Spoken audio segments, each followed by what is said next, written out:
So let's talk now about the subject that exploded my life into change. I've never been the same, and that's personal development. It's a subject I came in contact with when I was 25 years old. I was raised in southwest Idaho. I still have the old family farm. My papa's gone, he was 93. Mama's gone, she was 79. So it looks like I'm going to be around a long time.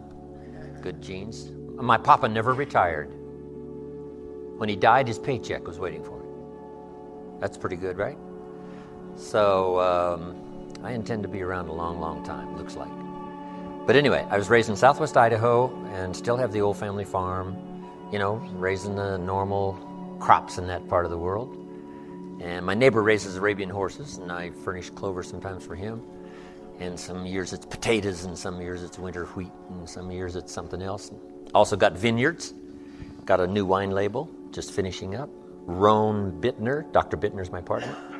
Rohn Bittner Vineyards, the Chardonnay of last year was absolutely incredible. But I, went to college 1 year, and halfway through my second year I quit, unfortunately, age 19. Should have stayed in school, right? But I thought, hey, I'm smart enough to get a job. How much smarter do you need to be? So with that kind of shallow thinking back then, I quit school and went to work. A little later got married, started a little family, and, sort of struggled along in the sort of average American family, just young, getting started. And age 25, I'm behind on my obligations, creditors calling once in a while, and I'm embarrassed by being in that position, very short on my promises to my family, not feeling good about myself. And then I had a chance to meet this extraordinary man by the name of Mr. Schoaf, Mr. Earl Schoaf. And a lot of you have already heard that part of my story. A friend of mine had gone to work for him, and he said, you got to meet this man. He's rich, but he's easy to talk to. And he's got a remarkable philosophy of life and business. So I thought, well, I got to meet this guy. Had a chance to meet him. Long story short, he invited me to participate in his company, and I was with him for 5 years before he died. And he died at the early age of 49. But during that 5 years, I learned these revolutionary things. My parents laid a great foundation for me all those years, which has lasted me all of my life. But to open up business and to open up the world and open up opportunity that I could qualify for started with this man by the name of Mr. Schoaf, Mr. Earl Schoaf. And here's one of the early subjects he taught me called personal development. And I've illustrated it in so many ways, but one of the best is when you're teaching kids financial independence. When I teach kids financial independence, here's what I teach. We get paid for bringing value to the marketplace. But this will also serve as an introduction to personal development. We get paid for bringing value to the marketplace. The key is to study the marketplace. Tomorrow we may talk about what I taught in Moscow. Profits are better than wages. Capitalism at the grassroots is the vitality of the nation. So you study your marketplace. Now the key is to bring value to the marketplace. Now, up here put time. It takes time to bring value to the marketplace. Actually, there's two parts to the value. To bring a product or a service, and to be valuable to the marketplace. To bring value and to be valuable. And it takes time, but we don't get paid for the time. We get paid for the value. So the key is to study the marketplace. What do they need? What could I bring? And what could I become? Management, leadership, whatever. So could I find something valuable to bring to the marketplace? And could I be valuable to the marketplace?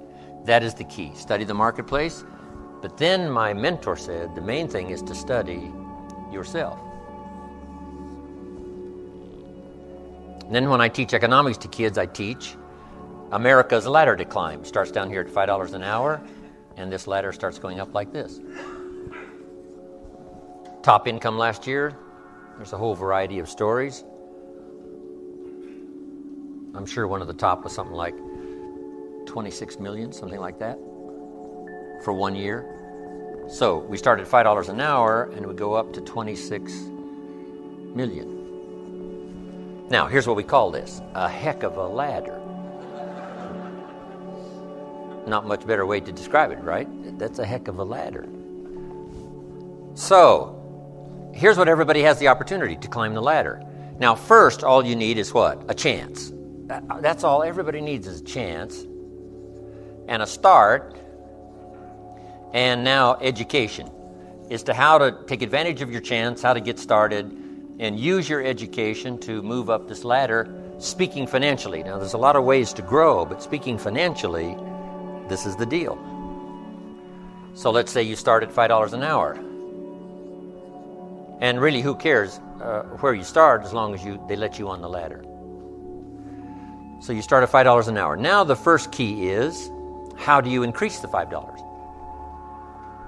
And there's several philosophies to increasing the $5. Here's number one. Wait for them to raise the minimum wage. Right? Wouldn't that be one philosophy? Now, the last time it took how many years, right? Several years to raise the minimum wage, which is okay. I'm not saying it isn't okay. It's one way to get an increase in income is to wait for the minimum wage. Okay, here's the next philosophy: to wait for a raise,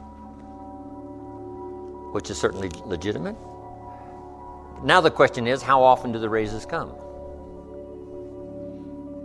Every 6 months, maybe 1 year. They do what? A review. What if you miss the review? Well, you got to wait another 6 months or maybe a year. So that might take quite a while to go from 5, let's say, to 6. Here's another philosophy: go on strike. Here's the philosophy we call by demand, to demand more. And if you don't give me more, I'll go on strike. I won't work. Which is one philosophy: to get more by demand. Now, here's the problem with demand. Make the note. Kids need to learn it. You can't get rich by demand. You might get a few more pennies, right? You might get an extra dollar. You might get an extra benefit or something, but you can't get rich by demand.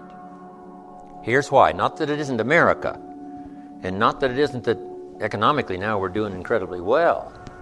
But here's why you can't get rich by demand. It's the wrong philosophy. And here's what would be tragic all your working life: to live in the right country and have the wrong philosophy.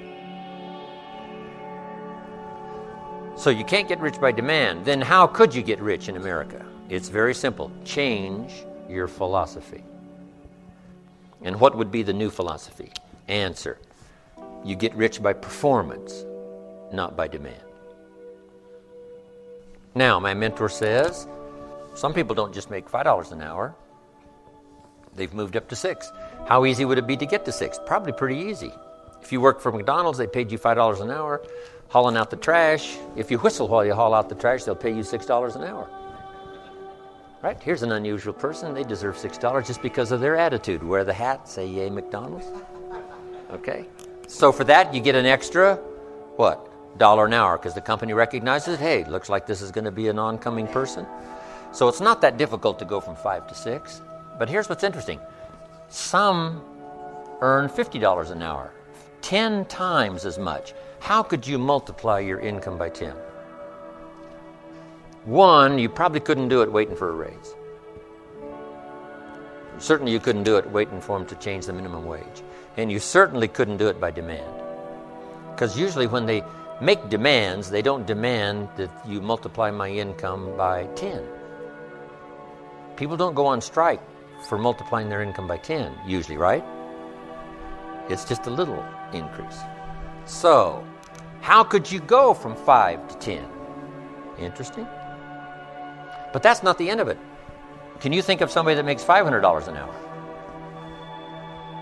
My Beverly Hills attorney? Yes. I think you can think of some, right, that make $500 an hour? Now, 500 multiplies by 10 again. Not just once from $5 to 50, but from 50 to 500 is multiplying by 10 again. Can you multiply by 10 and then multiply by 10? And the answer is yes. One, living in the right country is an advantage. But here's the greatest advantage, having the right philosophy. Now, $500 an hour is not the end of the story. We go right on up to these top incomes. Would a company pay someone $26 million for 1 year's work? And the answer is yes. They do it all the time, right? Not because this guy went on strike. That's not how he gets the $26 million. So, a change and a shift in philosophy here starts to change everything. Now, my mentor said, you can climb this ladder, Mr. Rohn, as high as you wish to climb it. We're just talking economics now. There's a lot of other values to go for, but speaking economically, you can climb this ladder as high as you wish to climb it if you'll follow this philosophy. And here's what he said. You that have been around for a while have heard me say it. He said, learn to work harder on yourself than you do on your job. Learn to work harder on yourself than you do on your job. I got the message, age 25. Then he added, if you work hard on your job, you can make a living, which is noble. If you work hard on yourself, you could make a fortune, which is exciting. I had never heard that kind of philosophy before. Working harder on yourself than you do on your job. Work hard on your job, make a living, which is fine. Work hard on yourself, make a fortune, which is super fun. Or working hard on yourself starts to multiply your value to the marketplace. So we're talking about bringing value and being valuable to the marketplace. And this is the key. We don't get paid for the time, we get paid for the value. Then he put it in the form of a philosophy that I've been teaching now all these years, which is so important. And now let me give you that philosophy. He said, success is something you attract by the person you become. Success is something you attract by the person you become. Success is not something you pursue, chase, run after. Success is something you develop, something you become. You attract success. Tomorrow we're going to talk leadership. Here's the theme of leadership. To attract attractive people, you must be attractive. To attract skillful people, you must be skillful. To attract committed people, you must be committed. So the whole key to unlock all the treasures, whether it's economic treasures or spiritual treasures, financial, social, personal, every way you can possibly think of, is by your own personal development. And then he added one more, which is so important, and it's probably worth the price of the seminar. Here it is. What you become is much more valuable than what you get. What you become is much more valuable than what you get. The major question to ask on the job is not what am I getting here? The major question to ask on the job is what am I becoming here? Not what am I getting, what am I becoming? So it's very important what you become. Because what you become attracts. If you become cynical, you attract cynicism. What you become attracts. So this whole subject of personal development was so vitally important to me. It changed my life. I was a millionaire by age 31, and that was just the economic part of it. It took me 6 years from age 25 to age 31. It was unbelievable. So, right country, but a refinement of philosophy is what's important. So let's now talk about personal development. The first subject is called the seasons. An understanding of the seasons to illustrate the total aspect of life. One of the best ways to illustrate for your children or for anyone life situations is to use the illustration of the seasons. So let's go through it. Here they are, the seasons. Number one, you cannot change the seasons until you get your own planet. Right? You can't change the seasons. They're set. All of this has been set in motion. But here's the next piece of information. You can change yourself. You can't change the seasons, but you can change yourself. Life and business is like the changing seasons. Frank Sinatra sang, life is like the seasons. So now let's quickly go through the seasons. This is a whole study in itself. But I can just give you a little outline here, some ideas, and you can take it from there and use it in whatever manner that would serve you, as well as to serve your own understanding of time, the passing of time. First, learn how to survive the winter. Speaking of life in its simplest aspect, the first key to learn in your life on the spinning planet is to learn how to survive. Now, there's all kinds of winters, right? The winter of the calendar, right? The winter of the actual season. But then there's financial winters and social winters, personal winters. But we understand those because we've all been through them. Barbra Streisand sings, it used to be so natural to talk about forever, but used to be's don't count anymore. They just lay on the floor till we sweep them away. You don't sing me love songs, you don't say you need me, and you don't bring me flowers anymore. A winter song. But we know what those lyrics are about. You know, we've been through those experiences. The winters. Now, here's the key on the winters. Some are long and some are short. Some are easy and some are tough. But they always come right after harvest, right after fall, autumn. So we cannot rearrange the coming of the winters. But here's what we could do. Get stronger, wiser, and better so that we can survive better.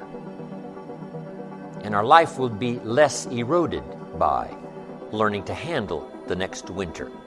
The next winter of a divorce, the next winter of an illness, the next winter of a death in the family, the next winter of a loss financially, the next winter of a crisis of whatever kind, to be better equipped.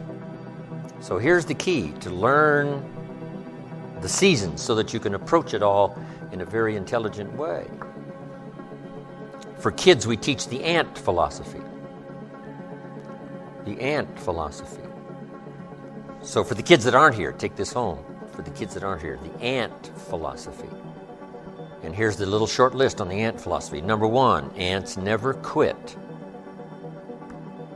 If an ant is headed somewhere and you stop him, he'll start looking for another way. How long will he look? Till he finds it or till he dies. One way or the other, he'll find it. Okay. So that's a good philosophy. Just never quit like an ant. Here's the next part of the ant philosophy. Ants think winter all summer.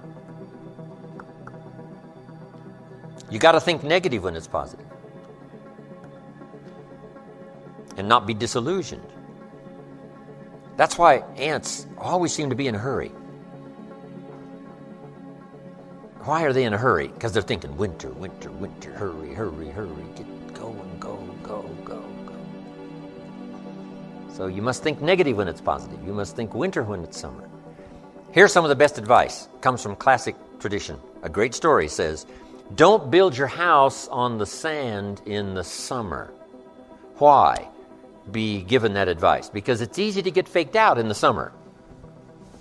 Right? Blue sky, fleecy clouds, nice weather, so you build your house on the sand. You say, no, you must not be faked out when it's nice. You must think storm in the summer and not get faked out. And if you think storm, now you'll look for a rock on which to build your house. Now you're going to be safe. So you can't think nice when it's nice. You got to think storm when it's nice. And if you haven't been through one of those storms, you got to find somebody and say, have you been through one of those storms? Scare me to death, if you will, please, so I will not be faked out here, and I will keep searching, right? Not to quickly build on the sand because it's nice, but to build on a rock because it's not always going to be like this. The seasons are going to come and change. And if you're not educated to that degree, now you suffer a great loss. So the ant thinks winter in the summer. Now here's the next philosophy. I'm sure the ant thinks summer in the winter. The time to think positive is when it's negative. Why? Because the negative won't last long. How long is the winter? Isn't that long? So the ant thinks summer in the winter. This won't last long. We'll soon be out of here. Just hang on. It's not going to take that long. How long is the night? It's only a few hours. Come on. There's never been a double night. Couldn't you make it a few more hours? And the story says, yes, the night just can't last. Sometimes it seems like it's going to last forever. And when you have insomnia, right, it seems like the night will never pass. But I'm telling you, sure enough, it will pass. So learn to think day when it's night. And then you must learn to think night when it's day. An old prophet said, work while it's day, work while it's day, because the night's coming. Right? This was before Thomas Edison. And the light. You got to work when it's day because the night comes when you can't work. Of course, now we can work day and night, but back then you couldn't work when the night came. So you had to get it going, get it in before the night came. So this is a good idea now. Learn to think negative when it's positive. Learn to think storm when there is no storm. Learn to think winter in the summer. But then we must learn to think summer in the winter. We can make it through a few more hours, right? A few more days. It won't be that long. Hang in here. The spring will surely come. Okay. So the winters of life, learn to express those to other people, help them understand that as well as to try to understand it yourself. Now here's the next season, the spring. Spring is called opportunity. Not a guarantee. It's guaranteed the spring will come, but it's not a guarantee of a harvest. Here's the key. You must do something with the spring. Take advantage of the spring. Read every book you can get your hands on what to do with the springs of your life. Take advantage of the day, because the day follows the night. It's an opportunity now to turn things around. It's an opportunity to have a better one than the last one. It's an opportunity for a new beginning, a new spring, a new day, a new beginning. In business, we learn to create an artificial spring. Because in an industrialized society, right, it seems like, the seasons just don't mean that much. When you're a farmer out there, they mean everything. But when you're not, working on the line, whatever. So sometimes you got to create an artificial spring. We're going to take the next 90 days and we're really going to pour it on. Like if you're in sales, the next 90 days, I'm going to make every contact possible. You just create an artificial spring. Next 30 days, next 90 days. Right? Bargain with your family. Say, look, I know we were going to do some things the next 90 days, but if you'll postpone those for me, I'll really pay back because I want to use this now as a springtime to go for it, go for it, go for it. So spring is the chance to take advantage of another opportunity.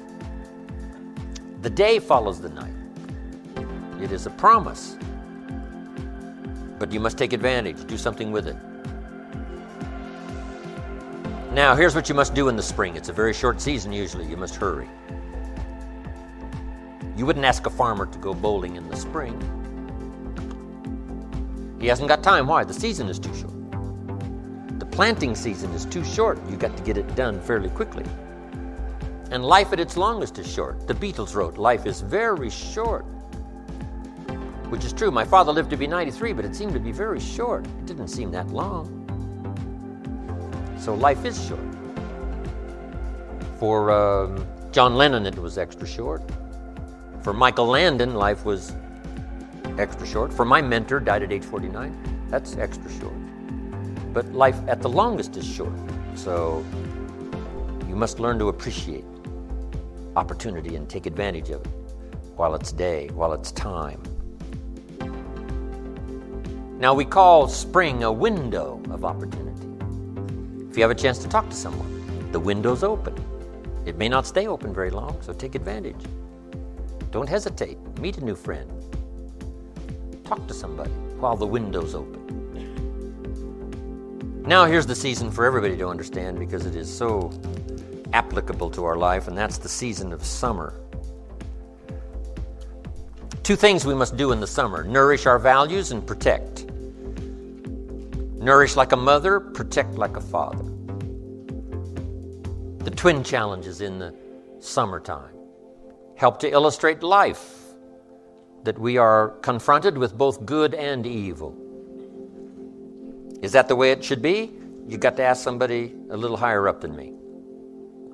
We could get into probably a pretty great debate. Would there be good without evil? Here's the best answer I've got. In our finite position at the moment, here's the best answer. It doesn't seem like it. It seems like it takes the contrast to make a scenario, to make an adventure. Now remember, we didn't set it up, so. But here's what seems to be the setup. Opposites in conflict. That seems to be the setup for a human adventure. One contesting against the other, vying for the territory. Would there be light without darkness? We probably wouldn't call it light. What gives us the value of one is the contrast of the other. But darkness is always trying to move in and take all the territory. But if you turn on the light, its energy starts to repel darkness. Darkness begins to move away. And the brighter the light, the further away the darkness must move. If you walk into a dark room and turn on the light, the darkness is what? Gone. But here's the point to remember, not very far. The darkness seems to be, yes, it's gone, but it's waiting for its chance. That if light loses its energy, darkness has a chance not to move back in. Here's one of the better realistic illustrations, and that's health and illness at odds in your body. Illness trying its best to drive health into a small corner and occupy the territory. And health